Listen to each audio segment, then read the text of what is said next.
David wrote Psalm 119. दाउदले 119 भजन सङ्ग्रह लेखेको थियो And he wrote it with the 22 alphabets. र उहाँले चाहिँ यो 22 वटा वर्णमाला राखेर लेख्नु भएको थियो Okay, so each 7 to 8 verses is explaining each alphabet. अनि यो 7-8 पदहरू जुन पनि छन् एक एकवटा वर्णमालामा त्यो चाहिँ त्यो वर्णमालालाई बुझाइराखेको हो Okay, it is the longest chapter in the whole Bible. बाइबलको सबैभन्दा ठुलो अध्याय 119 So the Holy Spirit through David is telling us that God is giving such importance by writing the biggest chapter about the Hebrew language. अनि पवित्र आत्माले चाहिँ दाउदलाई भनेर दाउदद्वारा चाहिँ हामीलाई यो बुझाउन खोज्नु भएको हो कि यो हिब्रू वर्णमालाहरू चाहिँ राखेर चाहिँ बाइबलको सबैभन्दा ठुलो अध्याय चाहिँ लेख्नको लागि सहायता गर्छ Why did God do that? किन चाहिँ गर्नुभयो त प्रभुले Because the Word of God is the foundation of our life. किनभने परमेश्वरको वचनै हाम्रो जीवनको जग हो Jesus said, यसुले भन्नुभयो a foolish man builds his life on his own words. अनि एउटा मूर्खले चाहिँ आफ्नो जीवन चाहिँ आफ्नै शब्दहरूमा चाहिँ उसले निर्माण गर्छ But a wise man, he builds his life on God's word. तर एउटा बुद्धिमानी मानिसले चाहिँ उसको जीवन चाहिँ परमेश्वरको वचनमा निर्माण गर्छ Storms come against the foolish man, storms comes against the rich man. हुरी बतास मूर्खको जीवनमा पनि आउँछ र हुरी बतास बुद्धिमानको जीवनमा पनि आउँछ But the wise man, his life will be like built on the rock. तर बुद्धिमानीको घर चाहिँ एउटा चट्टानमा बसालेको घर जस्तो हुन्छ Or the words of Jesus. या परमेश्वरको वचनमा बसालेको Okay, now look at what is said in the book of Revelation. प्रकाशको पुस्तकमा के भनेको छ हेरौँ है Revelation 19:13 says, प्रकाश 19:13 ले यस्तो भन्छ he was clothed with a robe dipped in blood, and his name is called the Word of God. उहाँले रगतमा चोबालिएका पोसाक पहिरनु भएको थियो र उहाँको नाम परमेश्वरको वचन थियो So, who is this person whose robe is dipped with blood? को त्यो यो मान्छे चाहिँ को त्यो हो जसको पोसाक चाहिँ रगतमा चोपालिएको थियो It's Jesus, obviously. त्यो त उहाँ येशू हुनुहुन्छ He died on the cross, shed his blood for us. उहाँ क्रुसमा मर्नुभयो हाम्रो लागि रगत बगाउनु भयो But what is his name? तर उहाँको नाम चाहिँ के हो The Word of God. परमेश्वरको वचन Yeah? So, who is Jesus? येशू को हुनुहुन्छ He is the Word that became flesh. उहाँ चाहिँ एउटा शब्द हुनुहुन्थ्यो जो चाहिँ शरीरमा परिणत हुनुभयो In other words, in heaven, अर्को कुरा चाहिँ स्वर्गमा चाहिँ he is known as the Word of God. स्वर्गमा चाहिँ उहाँलाई परमेश्वरको वचन भनेर चिनिन्छ Okay? Then he came to earth, then he became our Redeemer, our Savior. अनि त्यसपछि चाहिँ उहाँ जब पृथ्वीमा आउनुभयो त्यसपछि चाहिँ हाम्रो मुक्तिदाता हुनुभयो हाम्रो उद्धारकर्ता हुनुभयो Understand? So, Jesus is the Word of God. येशू चाहिँ परमेश्वरको वचन हुनुहुन्छ And we are built on the Word of God. अनि हामी चाहिँ वचनमा बनाएको छौँ Okay? So, foolish people, they are not built on the Word of God. They are not built on Jesus. अनि मूर्ख मानिसहरू चाहिँ उनीहरू चाहिँ येशूमा बनाएको छैन या परमेश्वरको वचनमा निर्माण गरेको छैन But when we look at this Psalm 119, it's called the alphabet psalm because it has 22 Hebrew alphabets. अनि हामीले यो भजन सङ्ग्रह 119 हेऱ्यो भने चाहिँ यसलाई चाहिँ वर्णमालाको भजन सङ्ग्रह भनिन्छ किनभने यसमा चाहिँ हिब्रूको 22 वटा वर्णमालाहरू छन् And it explains, 7-8 verses explains the Word of God. अनि यो एक एक वर्णमालामा 7-8 वटा पदहरू दिएको छ यसले चाहिँ यो वर्णमालाहरू चाहिँ बुझाउने काम गरिन्छ Revelation 1:8. 1:8 Prakash 1:8 Revelation 1:8. Okay? Let's open to that. प्रकाश 1:8 पल्टाउँ सबैले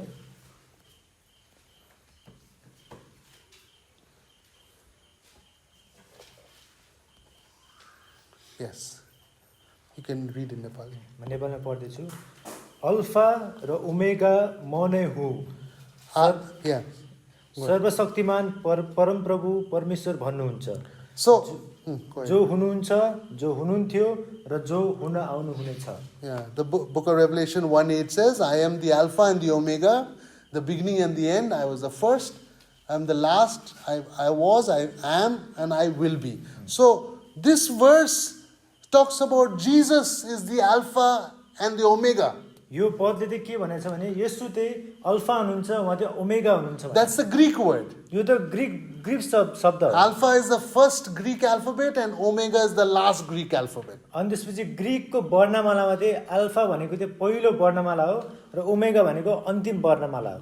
So what does this tell you? यो चाहिँ के भन्न खोजेको हामीलाई? New Testament came from the Old Testament. नयाँ करार चाहिँ पुरानो करारबाट आएको हो। In the Old Testament, it says God is the Alpha and the Omega. पुरानो करारमा भनेको छ परमेश्वर चाहिँ अल्फा र ओमेगा हुनुहुन्छ। O Aleph and Tav. अनि हिब्रू भाषामा चाहिँ आलाफ र ताफ भयो। In Book of Revelation, it says Jesus is the Aleph and Tav. अनि त्यसपछि प्रकाशको पुस्तकमा चाहिँ भनेको छ कि येशू आलाफ र ताफ हुनुहुन्छ। So who are the 22 alphabets we are studying? हामीले कसको बारेमा चाहिँ हामीले पढिरहेको छ? यो 22 वटा वर्णमाला चाहिँ कसलाई बुझाइरहेछ त हामीलाई? The 22 alphabets is Jesus himself. यो 22 वटा वर्णमाला बुझाउने नै 22 वटा वर्णमाला नै येशू हुनुहुन्छ। So we are not saying, oh, my language is Nepali हामीले भन्छौँ कि ओ मेरो भाषा चाहिँ नेपाली हो and English language is English people अनि विदेशीहरूको भाषा चाहिँ इङ्ग्लिस हो and Modi's language is Hindi अनि मोदीहरूको भाषा चाहिँ हिन्दी हो and now I'm learning another language, Hebrew. अनि भन्नु होला ए अब त अर्को पनि फेरि भाषा सिक्न लागेको छ हिब्रू भाषा। No, त्यो होइन है, we are learning Jesus himself. हामीले त येशू नै सिकिराखेको छौँ। Do you understand? So, would you like to study more detail about Jesus? तपाईँलाई येशूको बारेमा अझै गम्भीरतामा सिक्नु मन छ त? I want to.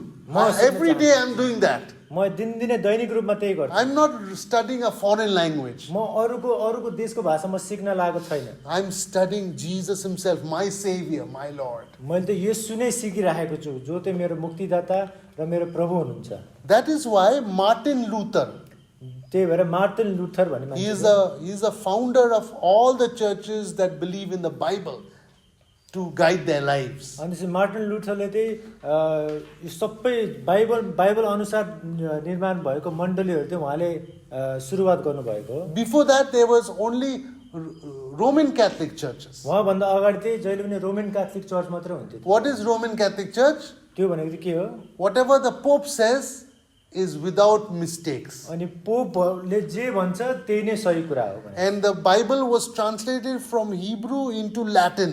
अनि बाइबल चाहिँ हिब्रूबाट लाटिन भाषामा अनुवाद गरिएको And थियो। only the priests could read. खालि त्यो पुजारीहरू महापुजारीहरूले मात्र पढ्न सक्थ्यो त्यो। The whole world did not have any Bible. को संसारको मान्छेहरूको हातमा बाइबल थिएन। If anybody tried to translate the Bible into their language, the Pope used to burn them alive on a stick outside, a stake. अनि त्यसपछि कोही मान्छेले चाहिँ म मेरो आफ्नै भाषामा चाहिँ बाइबललाई अनुवाद गर्छु भनेर उसलाई पक्रियो भने चाहिँ त्यस्तो गरिराखेको बेलामा चाहिँ पोपले चाहिँ उसलाई के अरे सबै समाजको अगाडि लगाएर चाहिँ जलाइदिन्थ्यो जिउँदै। So this is what Martin Luther said. Martin लुथरले त्यस्तो भन्नुभयो। The Hebrew language हिब्रू भाषा is the best language of all the languages. यो चाहिँ सबैभन्दा उत्तम भाषा हो। If I were younger, म जवान भएको भए I would want to learn this language. म चाहिँ यो भाषा सिक्न चाहन्थे। Okay, that was what Martin Luther said यो चाहिँ मार्टिन लुथरले यस्तो भन्नुभयो। while he was a professor in the Roman Catholic Seminary. अनि रोमन क्याथोलिक सेमिनारीमा चाहिँ जब उहाँले चाहिँ पढाउने शिक्षक हुनुहुन्थ्यो त्यति बेला यो भन्नु। But when he studied जब उहाँले पढ्नुभयो Hebrew from his teachers, उहाँको शिक्षकहरूबाट जब हिब्रू पढ्नुभयो he found out the Roman Catholic is telling lies त्यसपछि थाहा भयो कि रोमन क्याथोलिकहरूले त उहाँलाई झुटो बोल्दै हुनुहुन्छ। because he saw the original Hebrew. त्यसपछि हिब्रूको त के अरे असली भाषा त हिब्रूमा देख्नु भयो नि त उहाँले। That salvation comes by faith and by grace. अनि मुक्ति चाहिँ हाम्रो विश्वास र करुणा कृपाबाट आइन्छ। But God's grace is available to us. अनि त्यसपछि परमेश्वरको कृपा चाहिँ हामी सबैजनासँग छ। Anugrah. अनुग्रह And God's faith is available to us. अनि परमेश्वरको विश्वास पनि हाम्रो लागि छ। Okay, that's how we get saved. त्यसरी नै हामी बचाइन्छौँ। Not by doing any mantra tantra. हामी चाहिँ मन्त्र तन्त्र गरेर बचाइने होइन। Till today, Roman Catholic Church is doing mantra tantra. अनि अहिलेसम्म नै रोमन क्याथोलिक विश्वासीहरूले त्यही विश्वास पनि गर्छ अनि त्यस्तै गरिरहेछ। But when Martin Luther studied Hebrew, then he was able to, with authority, teach the word of God. जब मार्टिन लुथरले हिब्रू सिक्नुभयो त्यसपछि चाहिँ उहाँले साहससँग अनि अधिकारसँग चाहिँ उहाँले अरूलाई पनि सिकाउनु You have a Nepali Bible, तपाईसँग नेपाली बाइबल छ people have English Bible, कोहीसँग इङ्ग्लिस बाइबल छ there are many translations. धेरै अनुवादको बाइबलहरू छन् Those people, they are reading the Hebrew, then they're giving their own interpretations. उनीहरूले चाहिँ हिब्रू पढ्छन् त्यसपछि चाहिँ आफ्नै आफ्नै भाषामा लेख्न थाल्छन् And now, next 3.5 to 4 years, you will be learning the Hebrew yourself. अनि चाहिँ अब यो 3-3.5 वर्षमा चाहिँ तपाईँले आफै हिब्रू सिक्नुहुन्छ अब। You'll be able to see the Hebrew Bible yourself. त्यसपछि तपाईँले आफै हिब्रू बाइबललाई यसो हेर्न सक्नुहुन्छ Let's go back to Psalm 119, verse 89. अनि त्यसपछि हामी फेरि भजन सङ्ग्रह 119 को 89 मा जाउँ It says, "Forever, O Lord, your word is fixed in the heavens." हे परम प्रभु तपाईँको वचन सनान्त र अनन्त छ आकाशमा त्यो स्थिर रहन्छ Yeah. So over here in the English, now see in the Nepali it says Akashma, means in the sky. अनि नेपालीमा चाहिँ आकाशमा भनेको छ Okay. But in the English it says, "Forever, O Lord, your word is fixed in the heavens." तर इङ्ग्लिसमा भनेको छ कि सदाको लागि चाहिँ तपाईँको वचन चाहिँ Swarga. स्वर्गमा स्थिर रहन्छ भनेको छ Meaning, where is God's word? भने चाहिँ परमेश्वरको वचन कता रहेछ Jesus, the word of God, in heaven. येशू जो वचन हुन्छ स्वर्गमा हुनुहुन्छ त्यो Then later on, पछि गएर चाहिँ Moses got it from God on tablets of stone. अनि त्यसपछि चाहिँ मोसाले चाहिँ यो ढुङ्गाको के भन्छ त्यसलाई Stone. ढुङ्गाको पाटीमा चाहिँ लेखेको थियो Then after that, the scribes wrote it on leather. त्यसपछि चाहिँ स्क्राइबहरूले चाहिँ उनीहरूले चाहिँ छालामा लेख्न थाले Okay? So scribes are people who copy the text by hand. अनि स्क्राइब भनेको चाहिँ उनीहरूले चाहिँ जे लेखेको छ त्यो उनीहरूले कपी गर्ने काम गर्ने हो Okay? Then from leather, then it became to parchment or paper. अनि त्यसपछि छालाबाट चाहिँ उनीहरूले कागजमा लेख्न थाले Now it's come to mobile phones and iPads and computers. अहिले चाहिँ कम्प्युटर मोबाइल फोनहरूमा आउन थालेको छ Okay? So God's word परमेश्वरको वचन चाहिँ is first started in heaven. पहिलो चाहिँ स्वर्गमा सुरुवात भएको थियो Jesus is the word of God. येशू नै परमेश्वरको वचन हुनुहुन्छ So when we are studying the word of God, we are studying something that came from heaven. अनि जब पनि हामीले परमेश्वरको वचन हामीले अध्ययन गर्छौँ त्यो चाहिँ हामीले केही कुरा स्वर्गबाट आएको कुरालाई अध्ययन गरिराखेको हो So in 1997, when I was in seminary, अनि 1997 मा जब उहाँ सेमिनारीमा I हुनुहुन्थ्यो was doing my Master of Divinity, अनि उहाँले मास्टर अफ डिभिनिटी गर्दै हुनुहुन्थ्यो like all of y'all are doing now, Master अहिले in सबैजना Hebrew. गर्दै हुनुहुन्छ हिब्रूमा मास्टर गर्दै हुनुहुन्छ तपाईहरुले Okay, there was a debate. त्यति बेला त्यो छलफल भइरहेको थियो Where did the Bible come from? त्यो छलफल चाहिँ के भइरहेको थियो भने बाइबल चाहिँ कहाँबाट आएको हो From stone, ढुङ्गाबाट हो कि leather, छालाबाट हो कि paper, कागजबाट हो कि written by man. मान्छेले लेखेको हो कि So I was leading one team, another group was leading another team. अनि उहाँले चाहिँ एउटा झुन्डा लिड गर्दै हुनुहुन्थ्यो अर्को मान्छेले चाहिँ अर्को झुन्डा चलाउँदै थियो And I used this verse, अनि मैले चाहिँ यो पद उहाँलाई भने Psalm 119, verse 89. अनि मैले यो भजन सङ्ग्रह 119 को 89 भने उहाँलाई Word of God was not first in stone or in leather or in paper or in technology. मैले भने कि परमेश्वरको वचन पहिलो ढुङ्गामा पनि थिएन छालामा पनि थिएन कागजमा पनि थिएन या हाम्रो अहिले यो यन्त्रहरूमा पनि छैन It started in heaven. यो चाहिँ स्वर्गमा सुरु भएको हो। And this is how I describe the word of God. यो चाहिँ मैले परमेश्वरको वचन त मैले यसरी भने उनीहरूलाई God's word, परमेश्वरको वचन without any mistakes, केही पनि भुल नभएर was written by men मान्छेले लेखेको थियो on stone, ढुङ्गामा on leather, छालामा on paper, कागजमा by men who make mistakes, जो मान्छेले चाहिँ गल्ती गर्ने मान्छेहरूले but wrote a book without any mistakes. गल्ती गर्ने मान्छेहरूले चाहिँ गल्ती नहुने किताब लेख्यो उनीहरूले Understand? So God who makes no mistakes परमेश्वर जो कोही पनि गल्ती गर्नु भएको छैन used us who made lot of mistakes हामी जस्तो मानिसलाई चलाउनु भयो जसले धेरै गल्ती गरेको छ to write the Bible without any mistake. Bible लेख्नलाई जो चाहिँ केही पनि गल्ती छैन Okay? So when we look at God's word, त्यही भएर हामी जब पनि परमेश्वरको वचन हेर्छौँ Zephaniah 3:9. जेफिनिया 3 को 9 Say, let's read 8 and 9. सफनिया 3 को 9 8 and 9. 8 र 9 Okay, let's read both. Therefore, wait for me, says the Lord, until the day I rise up for plunder. My determination is to gather the nations to my assembly of kingdoms, to pour on them my indignation, all my fierce anger. All the earth shall be devoured with the fire of my jealousy. For then I will restore to the peoples a pure language, that they may call on the name of the Lord to serve him with one accord. यसकारण प्रभु भन्नुहुन्छ, गवाई दिन म खडा हुने दिनसम्म तिमीहरू मलाई पर्खिरहौ, जाति जातिहरूलाई जम्मा गर्न र राज्य राज्यलाई भेला गर्न, अनि तिमीहरूमाथि मेरो रिस पोखाउन, सबै रिस पुरा खन्याउन मैले निर्णय गरेको छु। सम्पूर्ण पृथ्वी मेरो डाहाको आगोले भस्म हुनेछ। त्यस बेला देश देशका मानिसहरूका ओठ शुद्ध पार्नेछु र तिनीहरू सबैले परमप्रभुका नाउँको पुकार गरून् र काँधमा काँध मिलाएर उहाँको सेवा गरून्। Amen.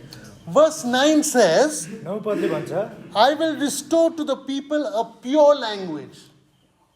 यहाँ भन्छ कि म मानिसहरूका ओठ शुद्ध पार्नेछु र तिनीहरूको सबै परमेश्वरको नाम पुकारा गर्नेछु र शुद्ध पार्नेछु, शुद्ध भाषा म उनीहरूलाई दिनेछु भनेको छ। Okay, so in Nepali Bible, I think they have not write Suddha Bhasha. भाषालाई Okay, but it's supposed to be pure language over there. यहाँ चाहिँ हुनुपर्ने चाहिँ शुद्ध भाषा चाहिँ तिमीहरूलाई म दिनेछु भने। In other words, in the world there is impure languages. यो भनेको कुरा चाहिँ संसारमा चाहिँ अशुद्ध भाषाहरू छन्। We can abuse with English. हामीले इङ्ग्लिस भाषामा चाहिँ हामीले श्राप्न सक्छौँ कसैलाई। The Hebrew that the Israelites speak right now in Israel, they can use abusive language with that. अनि जुन हिब्रू भाषाले इजरायलमा बोल्छन् त्यो भाषाबाट पनि उनीहरूले कसैलाई सराप्न सक्छ। You can abuse in Hindi. हिन्दीमा नि सराप्न सक्छ। But this language, तर यो भाषा you cannot abuse it.